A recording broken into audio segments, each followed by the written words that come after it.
All right, welcome to another episode of Talking Metaverse presented by Immersal.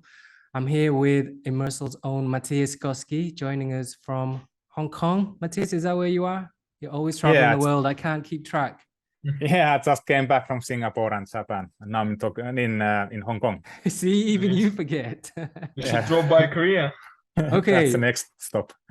so I would like to introduce today's guest, which is Genya Smagin, joining it. Did I say Yeah, correct? yeah, that's correct. Hello, everybody. Hello, Tan, Matthias. It's a pleasure to be here, and thanks for an opportunity to share my story.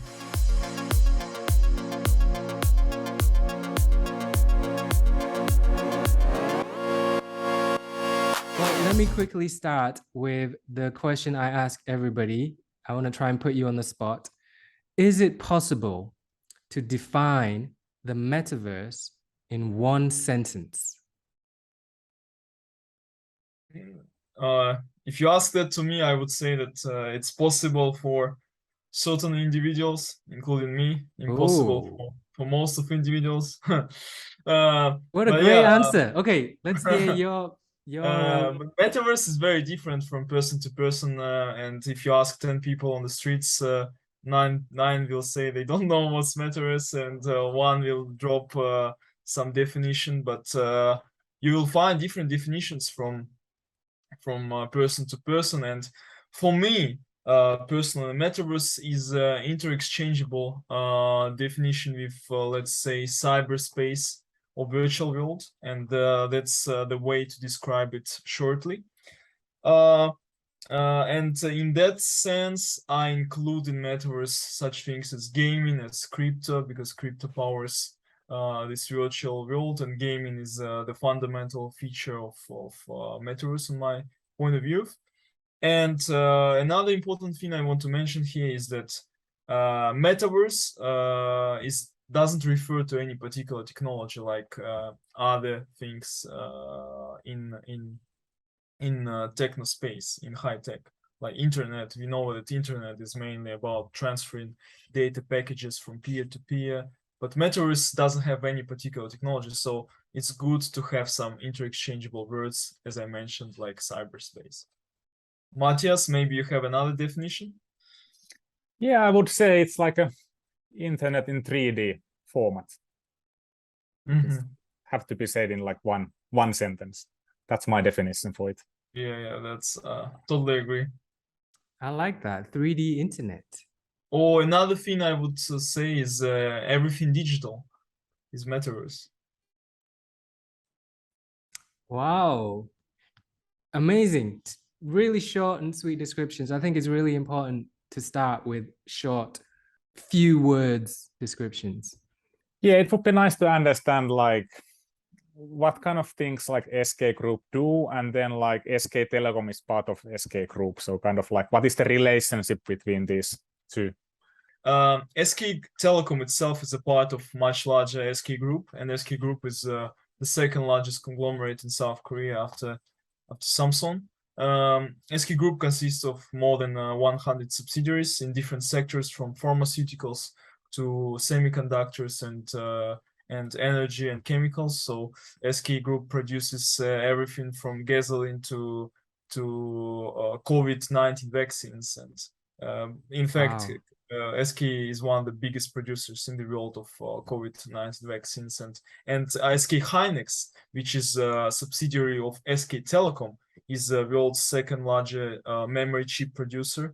So you can find, many people don't know that, but the devices they touch consist of some parts made by SK, and in that sense, SK is a very global company. SK Telecom is one of these subsidiaries, and we itself consist of many other digital companies like OTT service, like music streaming service. We have e-commerce, shopping website, business, and even mobility. We have the largest mapping and taxi hauling service in Korea belong to SK Telecom. So SK Telecom is like Google, Microsoft together in South Korea. Wow. And yeah, the newest service is called eFland. That's our metaverse service made in-house, launched last year in July 2021. It's been 1 year since the launch. I can show off some figures. We have 9 million downloads only in Korea, and that's astonishing number if you see that the population of Korea is just 50 million and 9 million are using eFland. Monthly active users number is also 7 figures. So we are well set to launch our platform abroad globally next month. That's quite impressive, I would say. Yeah, but Korea is, I would say, the capital of metaverse at the moment. That's what I feel. Yes, I was going to ask you about that because a couple of previous guests on this podcast have mentioned specifically Korea as, yeah, being an important part of the metaverse. Why is that? What do you see personally being there? I think some of the background factors are very important to mention, and one of them is for sure that Korean population is extremely educated. Everybody goes to university. Everybody has a degree. People are constantly learning in all ages. Korea is very high tech. Everything you see is digital. Everything is digitalized. Medicine, transportation, and even food and coffee shop services are all now digitalized completely. And in that sense, Koreans are very adaptive to new technologies. They change mobile phones every year. In fact, if you go to the mobile shops, and SK Telecom, as the largest telecommunication producer, runs the business of selling phones and subscriptions. You can see that the only 2 phones that you can buy in Korea are the latest models of Apple and Samsung. So people are using the smartphones that enable the all latest technologies, connected to 5G for sure. And Metaverse requires big data transferring capabilities of your phone. In that sense, Koreans have metaverse in their pockets, everybody of them, and that's how they are different from populations of many other countries that are not as adaptive to this new tech. I think that's a good point when you said that the metaverse is in their pocket, because like many people think it's like AR glasses, VR glasses. Yeah, and I would just add shortly to that yeah, what you just said, I think Zuckerberg, then they acquired Oculus. They thought that VR glasses is the mean of transferring the body to the metaverse. However, time showed that Oculus is just one of many ways to transfer us to the metaverse, and in fact, the most common and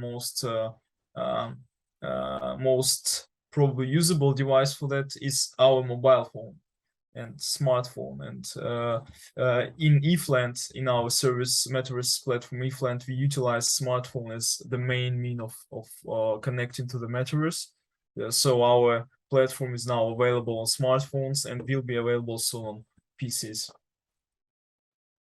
Wow, that's very interesting point. Can you quickly give any examples? Can you think of any examples where the phone might provide a more useful experience than wearing goggles or glasses, for example? I would probably need to think more of how to define it, but with our mobile phones have more computing power than the VR devices that are available now. Good point. And yeah, and PCs for sure as well, and such devices, tablets. So if people want to have control over the sort of things that are around them, plus get into the metaverse, I think the mobile device is the best way to do it. Plus, the availability of these devices. Not everybody has a chance to and capable and just opportunity to have a VR device at home. And even though you have it at home, you're not staying at home 24 hours. So it's the most easiest. I mean, it's the easiest to use your mobile device on the run to get into metaverse. I fully agree, and especially in like a short term or short horizon, I believe like mobile phones and tablets are the best devices to consume metaverses because it's always with you. Most of us has a mobile phone or tablet. But And again, if we see that Apple and Facebook as though they're preparing absolutely new AR devices, very light glasses, almost the one I wear now, would look like their new AR device probably. So we can see in the future that more and more people switch to additional device, not an exclusive device to be glasses. I think glasses is an additional device that complements the main device, which is probably our phones. I fully agree. Yeah, another great point. Exclusive versus additional. Yeah, that's a nice way to think about it. So in the near future, it's going to be an additional thing, but at some point in the further down the line, it will become exclusive, right? Yeah, we have Apple, we have watch devices, right? And this is a complementary device in many cases. So I think glasses would be similar to that. Can we talk about fashion brands? Because I know I would love to hear how you use metaverse technologies in working with brands and fashion particularly. Sure. But to do that, so let's first maybe go through a little bit of introduction of Ifland to see what's that and how we can connect these fashion brands to that. And if you want an introduction of Ifland, I would say that this a platform that you download from App Store or Google Store. After downloading it, you are able to create your own avatar using facial and body and clothing features that are available on the platform. And if you ask me about why do we need fashion brands, how do we connect it? Avatar can dress clothing, 3D models of the clothing items which are available. We have thousands of it, but people want some exclusivity and people want to dress well to express themselves. So right now, I'm personally and some of my colleagues, we are working on onboarding fashion brands, accessory brands to launch their real collections, let's say fall, winter collections, spring, summer collections on our platform, so we can dress your avatar in that. Or some of the items can only be available on our platform. So in reality, they are not existing, but for example, Gucci can create a absolutely new unimaginary 3D models of the clothing on the platform, and people definitely love it, and people spend money to buy it. So because some of these items we don't provide for free, we create an economy around that.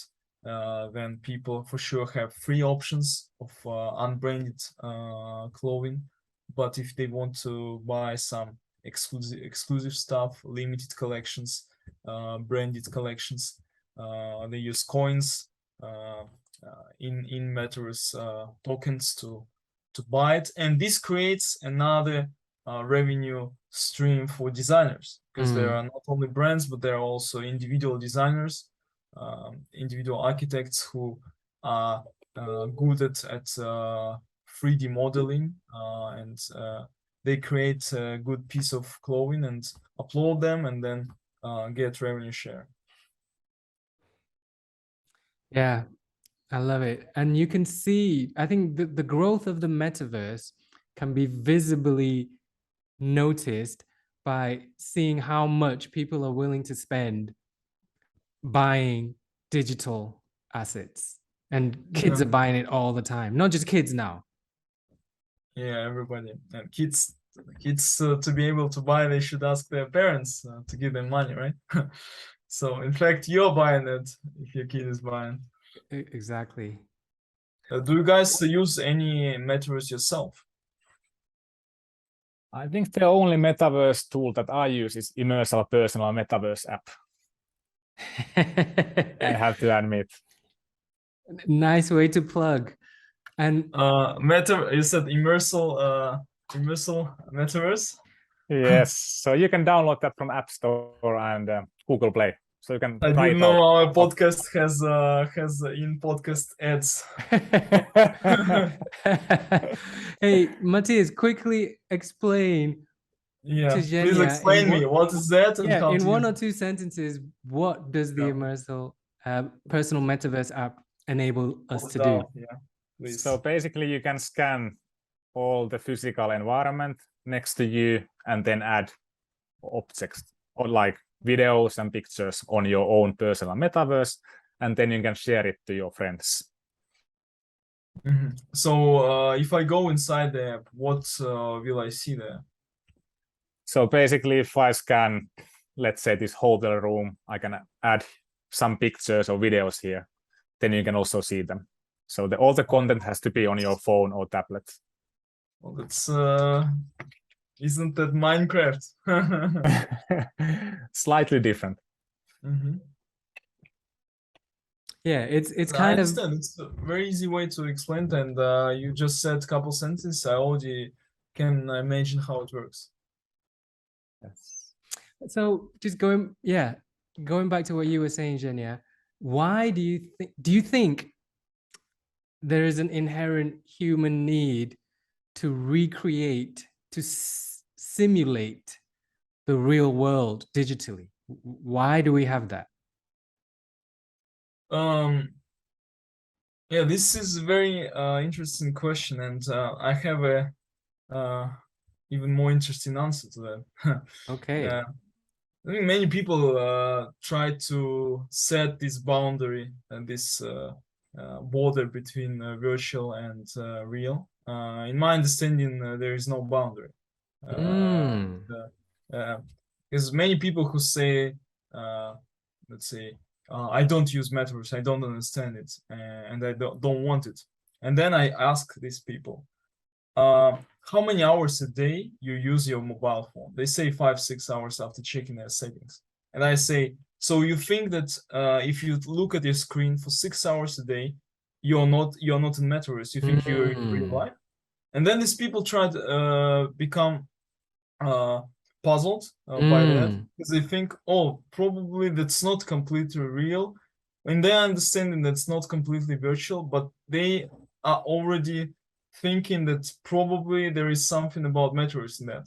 And I think looking at the phone is looking at you now in Zoom yes, application. I love that. Is metaverse, and isn't it a part of our real life? That's completely our real life. So my understanding and how I my own approach, my own philosophy of that is that there is no boundary between real and metaverse unless we feel our presence in it. So our presence means the reality we are in. Love it. I love that answer. So basically, if you read fake news from Facebook or Twitter, you are in metaverse, kind of. I think you're in metaverse if you just look on the screen. If it's anything digital, is metaverse for me. And however, metaverse is not an sort of opposite word of reality. So I don't try to make an opposition of metaverse to reality. I would say it's virtual, but I don't think that for me reality and virtual is not They're not opposites. Yeah, I love it. I love it. Yeah. In many books you still can find that they are opposite definitions. However, I think that's not what it is. Yeah, it's like if we try to define technology where do you begin? Because the first monkeys that used stones, they were using technology, right? The first time we used a branch to poke at the fruit, we're using technology. So in the same way, I love your answer, which is where is the line between physical world and digital world? And do you only draw it when you put on 3D glasses or go into an app that's called Metaverse? Yeah, I'll think about it like games. Games, people call games a virtual reality, but think about having a football match, boxing. There you use your legs, they use your hands, and that's a game. That's another form of game. And then you go to play GTA or Red Dead Redemption. You still use your hands Well, on you're the using thumbs. keyboard or a joystick, and you use your brain as well to make decisions. So that's just another type of game, and it's just called interactive game. And this would call this another boxing on football will be called sports game, right? And FIFA would be called sports interactive sport game. So just another forms of the same thing, and this thing is called game, and game is a competition. Yeah, I've thought about this a lot. But then, okay, my next question to both of you, what do you think that says about our attention spans or sensitivity? Because 500 years ago, people could just look at a painting on a wall and be transported to another world and be immersed in another reality. Then we needed, I don't know, music. Then we needed to go in a cinema to be transported. And now we need even more to feel immersed. What do you think? Have you thought about that? Where does that path take us? You still can have some chemical substance, look at the wall and have and go into another dimension, you know. So the question is like where metaverse will take us. No, how are we going to change, like chemically, biologically? Because don't you think it says that we need more and more technology in order to experience other experiences? Yeah, I think like we are eager to find new ways of communicate experience, and that's kind of like the driving power behind. It's about excitement. If in our generation, the very first video game, Genya, you're a gamer, so you'll know, like a game like Pong, right, where you just move the bat and the ball and it's just one pixel moving. A game like that was enough to blow people's minds in our generation, like, right, to blow your mind, like, oh my God, this is so much fun, this is so exciting. Jump to today, we need so much more to be excited, to have our minds blown. That's what so my question is, don't you think moving forward, we're going to need more and more things to become excited about? Do you think that's it? Do you think that's something to look out for, Matthias? That's how it will go. But isn't it something that pushes us to explore new things? Exactly. I think that's exactly the motivation. Yeah. The source of motivation. It has to be more and more real, kind of like. In some point, maybe you just have to also feel it. If you're playing some games, you have to also feel it, or you have to like smell it, or something like that.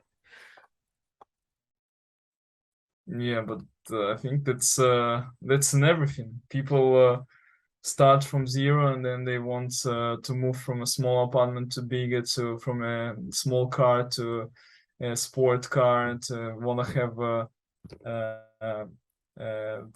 good people to meet, travel around the world. I think from with time, then you experience more things. You want to experience even more to get that level of excitement, and that's what drives people on a personal level, and on a society level as well. Boom. Beautiful. Beautifully put. Yeah, I think that was the killer point there. And sorry, so we're veering off into the philosophy part, which is what I love. But Matthias, do you want to bring it back to telecom stuff, or do you have anything? Yeah, so we have lots of followers who would like to hear about South Korean metaverse market, kind of like who are the key players and kind of like platforms that they should follow. Of course, like SK Telecom is one of them, but how about rest of the key players in your market? Yeah. So in fact, SK Telecom's eFland platform is number 2 in the country, even though really? it's extremely popular, astonishing usage numbers. But the most popular platform in Korea is not eFland, it's Zepeto. And Zepeto is made by another conglomerate in Korea called Naver, and their subsidiary company Naver Z. Naver is famous mostly for the search engine that's called Naver, and this search engine is so popular that it surprised Google. So people usually don't say Google it in Korea; they say Naver it, because Naver is the most popular search engine. Wow. So Naver has a lot of a big usage base they can utilize. They started from that, from knowing their audience. They built this Zepeto platform, and by now, Zepeto platform has around 340 million users. Astonishing number. They're not only in Korea, they're around Asia, they're in North America, they launched in Europe, they're available around the world, and people really love it. I've heard in Latin America they are extremely popular, and in Southeast Asia, a lot of young generations are using it. It's similar in some senses with eFland and other metaverse platforms. It's built on Unity, and you also build your avatar first, you dress it, and then there are a lot of virtual settings, so the virtual rooms that you can play mini games. There you can just walk around to explore. You can buy NFTs inside. You can just interact with other users with voice chat and just chat, written chat. Your avatar can express different emotions, and a lot of brands came to Zepeto, and they launched some big showrooms like Gucci showroom, Ralph Lauren showroom. They made partnership with famous Korean K-pop artists. We also do it in eFland. As you know, K-pop is a big content killer now in the world, and Squid Game got popular on Netflix, and BTS kind of K-pop groups are very popular, and we are utilizing that. Then we go global. So yeah, these are 2 platforms, eFland and Zepeto, which are most popular in Korea. However, eFland so far is you can say it's a local platform, and Zepeto is already global. Zepeto is already a platform to look for. All right, Genya, thank you so much for giving us the time. Yeah, thanks. I hope I gave you some insights, and the audience like it. Absolutely.